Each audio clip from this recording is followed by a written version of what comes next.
UAE-യിൽ കുറച്ച് സ്ഥലം, സ്വന്തമായൊരു വീട് എന്നതൊക്കെ പ്രവാസികളായ മലയാളികൾ ഉൾപ്പെടെയുള്ളവരുടെ സ്വപ്നവും ആഗ്രഹവുമൊക്കെയാണ്.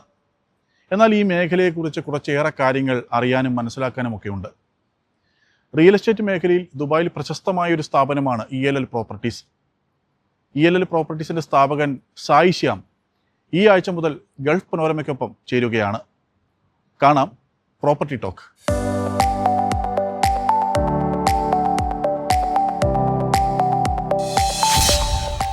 നമസ്കാരം. നമുക്കൊപ്പം ഉള്ളത് സായി ശ്യാമാണ്. മലയാളിയാണ് ആള്. കഴിഞ്ഞ 11 വർഷക്കാലമായിട്ട് ദുബായിലെ റിയൽ എസ്റ്റേറ്റ് മേഖലയിൽ വളരെ സജീവമാണ്. പ്രവാസികൾക്കൊക്കെ വളരെ അഭിമാനകരമായ ഉന്നതിയിലേക്ക്, ഉയർച്ചയിലേക്ക് എത്തിയിരിക്കുന്ന ആളാണ്. സായി, നമുക്ക് ഡയറക്റ്റ് വിഷയത്തിലേക്ക് തന്നെ വരാം. ദുബായിലെ റിയൽ എസ്റ്റേറ്റ് മേഖല സത്യത്തിൽ വളരെ ഒരു ബൂമാണ്, അല്ലെങ്കിൽ വളരെ പോസിറ്റീവായിട്ടുള്ളൊരു വശങ്ങൾ മാത്രമാണ് നമ്മൾ കേട്ടിട്ടുള്ളത് പൊതുവെ. ഓഫ് കോഴ്സ് അവിടെ കുറച്ചൊക്കെ എന്തെങ്കിലുമൊക്കെ നമ്മൾ മനസ്സിലാക്കിയിരിക്കേണ്ടതായ ചില നെഗറ്റീവ് ഞാൻ ഉദ്ദേശിക്കുന്നത് നമ്മൾ ശ്രദ്ധയോടുകൂടി സമീപിക്കേണ്ട ചില കാര്യങ്ങൾ കൂടി ഉണ്ടാവും. എന്തൊക്കെയാണത്? ദുബായ് ആസ് എ മാർക്കറ്റ്, ഇപ്പോൾ റിയൽ എസ്റ്റേറ്റ് മാർക്കറ്റ് കഴിഞ്ഞൊരു 5 വർഷമായിട്ട്, കോവിഡ് കഴിഞ്ഞപ്പോൾ മുതൽ ഒരു ലാസ്റ്റ് 5 വർഷമായിട്ട് നല്ലൊരു ബൂമിലാണ് പോകുന്നത്. കാരണം പ്രൈസ് കൂടുന്നുണ്ട്, വാങ്ങുന്നവർക്ക് നല്ല പ്രോഫിറ്റ് ഉണ്ട്, നല്ല റിട്ടേൺസ് ഉണ്ട്. അപ്പോൾ വാങ്ങുന്നവർ എപ്പോഴും ആലോചിക്കുന്നത് ആ ഒരു പോസിറ്റീവ് സൈഡ് കണ്ടിട്ടാണ് എല്ലാവരും വാങ്ങുന്നത്. പക്ഷേ ഇതിൽ നെഗറ്റീവ് സൈഡ് എന്ന് പറയുന്നത്, നമ്മൾ അറിഞ്ഞിരിക്കേണ്ട കാര്യങ്ങളെന്ന് പറയുന്നത്, എന്നെ ഒരു ദിവസം വിളിക്കുന്ന ആളുകളിൽ, പ്രോപ്പർട്ടിയായിട്ട് ബന്ധപ്പെട്ട് വിളിക്കുന്ന ആളുകളിൽ ഒരു 50% പ്രോബ്ലംസ് ഫേസ് ചെയ്യുന്ന ആൾക്കാരാണ്. അതെന്ന് പറയുന്നത്, ഇപ്പോൾ ലെറ്റ്സ് സേ ഒരു പ്രോപ്പർട്ടി വാങ്ങാൻ വേണ്ടി ബുക്കിംഗ് എമൗണ്ട് കൊടുക്കുന്നു. അപ്പോൾ ബ്രോക്കേഴ്സ് പറ്റിച്ച കേസുകളുണ്ട്, ഏജൻസ് പറ്റിച്ച കേസുകളുണ്ട്, ഡെവലപ്പേഴ്സ് പറ്റിച്ച കേസുകളുണ്ട്. അപ്പോൾ അതെന്ന് പറയുന്നത് നമ്മൾ ഇതിൽ അശ്രദ്ധയാണ്. അപ്പോൾ നമ്മൾ നമ്മുടേതായിട്ടുള്ളൊരു ഡ്യൂ ഡിലിജൻസ് നടത്തേണ്ട ഒരു ഉത്തരവാദിത്തം വാങ്ങുന്നവർക്കുണ്ട്. അപ്പോൾ ആദ്യമായിട്ട് ചെയ്യേണ്ടത്, നമ്മളൊരു പ്രോപ്പർട്ടി ദുബായിൽ വാങ്ങാൻ ആഗ്രഹം ഉണ്ടെങ്കിൽ ആ പ്രോപ്പർട്ടി ഏത് ഡെവലപ്പറുടെയാണെന്നുള്ളൊരു ബാക്ക്ഗ്രൗണ്ട് ചെക്ക് നടത്തണം.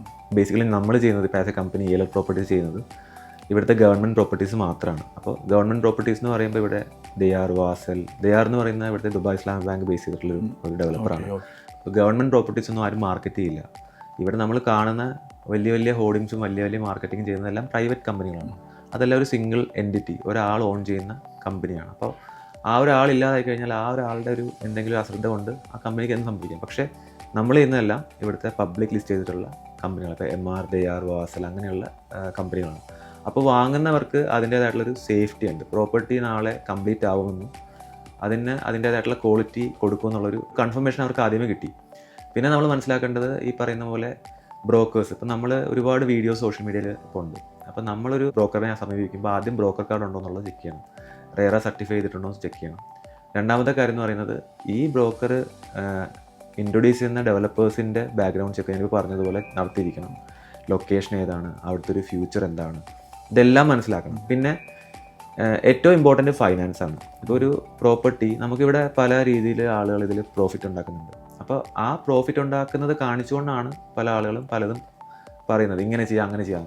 നമ്മൾ അറിഞ്ഞിരിക്കേണ്ട ഒരു ഫാക്ടർ എന്താണെന്ന് പറഞ്ഞാൽ, ഒരു ഡെവലപ്പർ ഒരു പ്രോപ്പർട്ടി ഫ്ലിപ്പ് ചെയ്യാൻ, അതായത് വാങ്ങിയ ബയ്യർക്ക് അത് റീസെയിൽ ചെയ്യുകയാണെങ്കിൽ സർട്ടേൺ പേയ്മെൻറ്റ്, അതായത് 40 to 50% കംപ്ലീറ്റ് ചെയ്താൽ മാത്രമേ ഡെവലപ്പർ NOC കൊടുക്കുകയുള്ളൂ. ഈ NOC കൊടുക്കാതെ ബയ്യർക്ക് ആ വാങ്ങിച്ച ആൾക്ക് വിൽക്കാനും പറ്റില്ല. അപ്പോൾ ആ സമയത്ത് ഈ ബ്രോക്കർ വിളിച്ചാൽ ഫോൺ എടുത്തില്ലെങ്കിൽ തീരുമാനമായി, ആ പൈസ പോയി.